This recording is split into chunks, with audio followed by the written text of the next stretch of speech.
warm welcome to TV Africa News and thank you for joining us. This is Africa Today. My name is Najima Luima, but first are the top stories. Museveni embarks on a tour to West Nile. Egypt's annual inflation rate up in March. Israel Adesanya knocks out Alex Pereira at UFC 287. Welcome once again. Now the news in detail.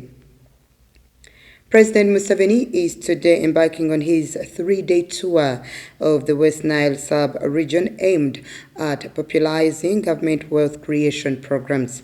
Among the programs the president is popularizing are Emyoga and the parish development model. We have more. In his tour, the president is slated to be in Arua City today and tomorrow, and in Obong district, where he will address the people of Madi sub-region. The president's visit in the West Nile today coincides with the day Uganda commemorates 44 years since former President Idi Amin was overthrown. The son of Koboko, currently part of West Nile, served as the third president of Uganda from 1971 to 1979. According to the NRM Director of Communications, Mr. Emmanuel Dombo, the president's tour comes as a coincidence. Mr. Dombo said that when the planning committee sat, the overthrow of Idi Amin was not an issue that was considered or debated. Dombo added that the president made promises to the people of West Nile in the manifesto, including doing good roads, doing the parish development model, and also extending the main grid electricity. He said that those are some of the things the president will be discussing with the people of West Nile and announcing to them how far he has gone in the implementation of the things in the manifesto. The chairperson of West Nile Parliamentary Caucus, Mr. Biik Lawrence Songa, said people of West Nile want the government to connect their region to the national grid for cheap, reliable power to contribute to the development of the economy. Police have intercepted a peaceful march to Parliament by medical interns to present their petition over non-deployment of medical students in government hospitals and poor working conditions. Nalugo reports. Earlier, leaders of the Uganda Medical Association, together with medical students, held a press conference in Kampala, demanding that government deploys medical students in government hospitals and also improve interns' welfare. Number 2. We request that the Parliament should provide the necessary funds to Ministry of Health through the health budget of 2023-2024 to ensure that medical interns are paid their allowances. Number 3, we request that the Ministry of Health and the Uganda Medical and Dental Practitioners Council, together with the Ministry of Education and other key stakeholders in health, should meet and discuss the issue of payment of interns and visitors before it is implemented. Dr. Tumihimbise Adso, a former medical student of Mbara University of Science and Technology, said medical students are required to go through mandatory training, but they are yet to be deployed in government hospitals. He therefore made some recommendations to the government. 1. That the Ministry of Health urgently deploys us and gives us 1 week after the release of the lists to prepare to report to our respective sites. Second prayer, that the Ministry of Health works with Parliament and Ministry of Finance to allocate for us all to pass a supplementary budget to make sure our allowances are provided urgently. Professor Simo Frank, president of the Association of Surgeons, however, acknowledged that medical training has had a problem and have therefore because the student says, me I got an 8 in 8 in senior 4, so I'm capable of a triple A. So they are going to pick subjects where they are going to excel. If biology people are getting O's and F's and E's, they're not going to touch biology. What will happen in the long run? They're going to stop training as medical doctors. There is a problem. We have sent out an inquiry. I want you to pick interest. We want to know what is the problem. We hear that maybe it might be in the setting of the papers. These were, however, blocked by police as they tried to leave Mulago Guest House, marching to Parliament to submit their petition. Egypt's annual urban consumer inflation rate in March rose to 32.7% year-on-year from 31.9% in February, according to data from the country's statistics agency. Month-on-month urban inflation slowed to 2.7% in March from 6.5% in February. Egypt has seen surging inflation since 2022, participated by currency devaluations, a dollar shortage, and difficulties getting imports into the country. The North African country has devalued its currency since March 2022. Devaluation was one of the conditions set by the IMF before granting Cairo a $3 billion bailout loan. The increase was driven by a rise in food prices linked to Ramadan-related high seasonal demand, the impact of currency devaluation, particularly in the informal market, and the effect of a raw material shortage. Egypt's highest inflation rate was ever 32.952%, reached in July 2017. It also followed a currency devaluation advised by the IMF. Let's take a quick break. We shall be right back.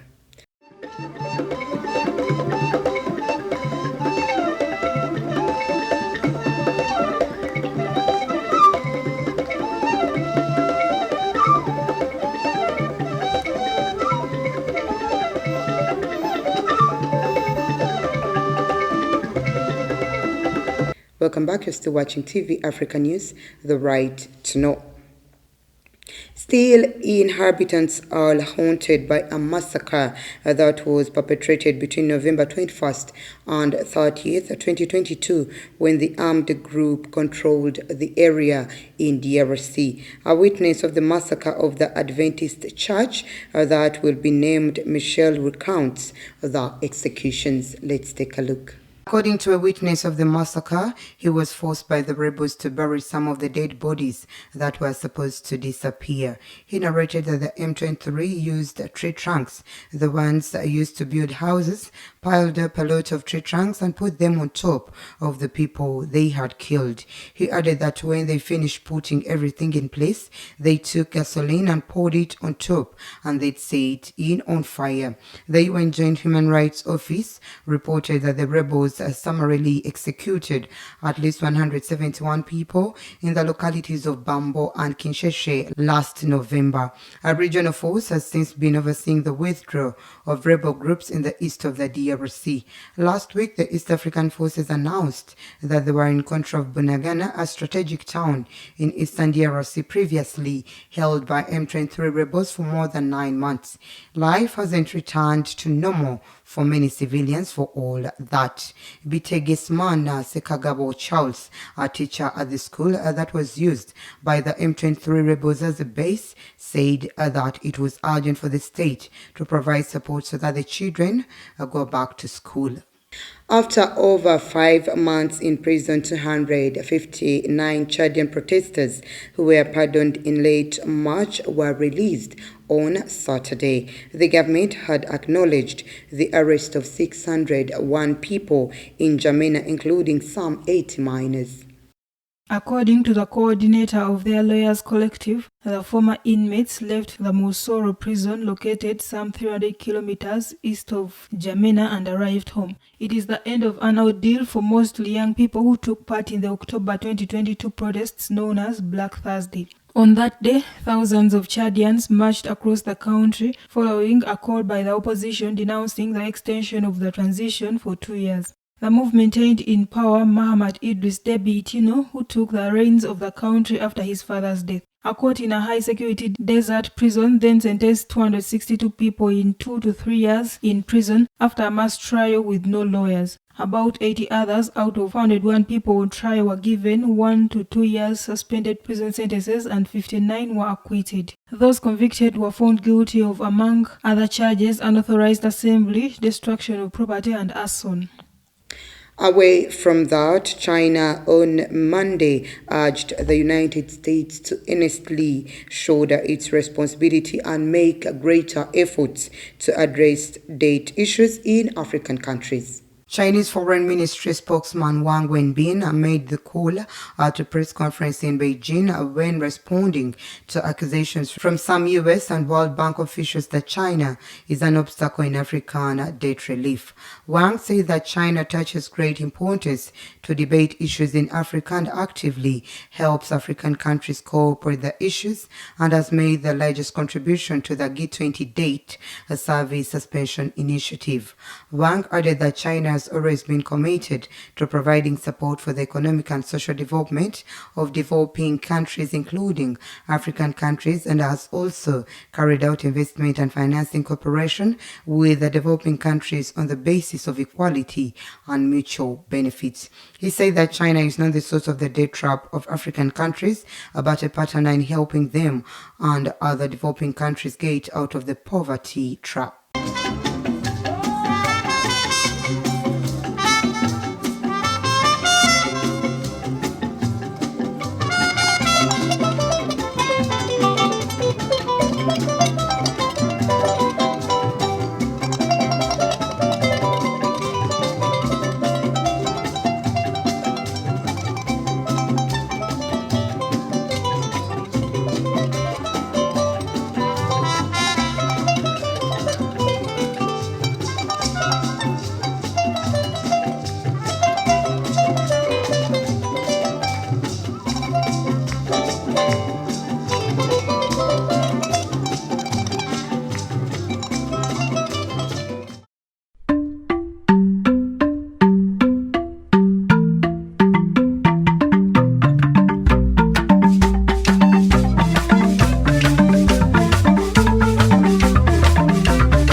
Moving on, in our business news today, Cameroon is looking to rejoin the U.S. Trade Initiative for Africa as the country works to boost export revenues amid falling foreign exchange earnings.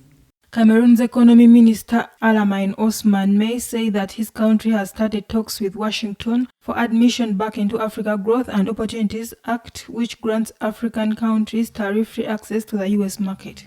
The fallout from the COVID-19 pandemic and global shocks triggered by the conflict in Ukraine have hit Cameroon hard, denting economic growth and undermined its ability to repay debt. The International Monetary Fund forecasts that Cameroon, a Central African oil producer, will record 4.3% economic growth this year. The fund has classified Cameroon as being at high risk of debt distress, but the fund added that Yaounde's debt could still be sustainable with sound fiscal reforms and management. In 2019, the US kicked Cameroon out of the AGOA program for rights violations by security forces in the restive southwest and northwest regions.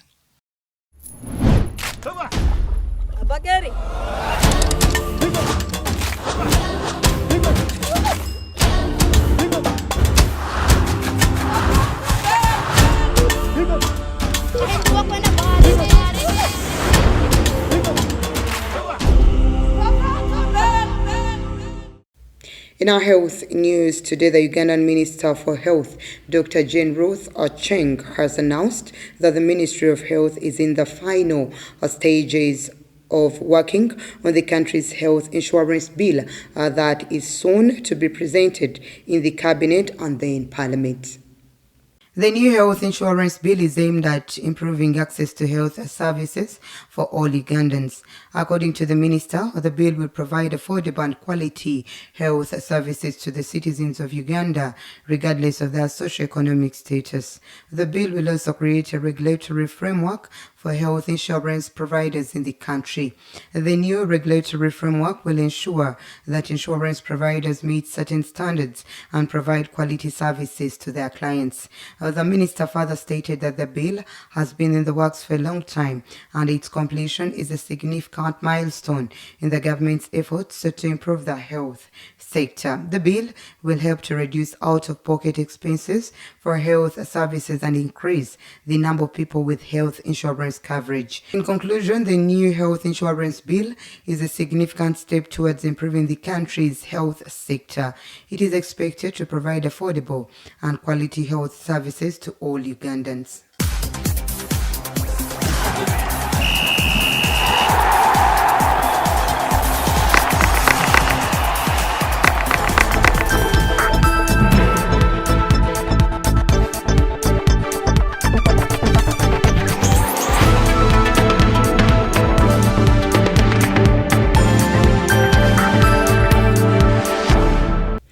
finally, with our sports news today, Israel Adesanya wanted a quick rematch after November loss to Alex Pereira stripped him of the 185-pound championship belt he had held since 2019. We have more on this story. Media Territory Saturday as the challenger. That was the news. Thank you for always keeping it TV Africa. Please do stay tuned.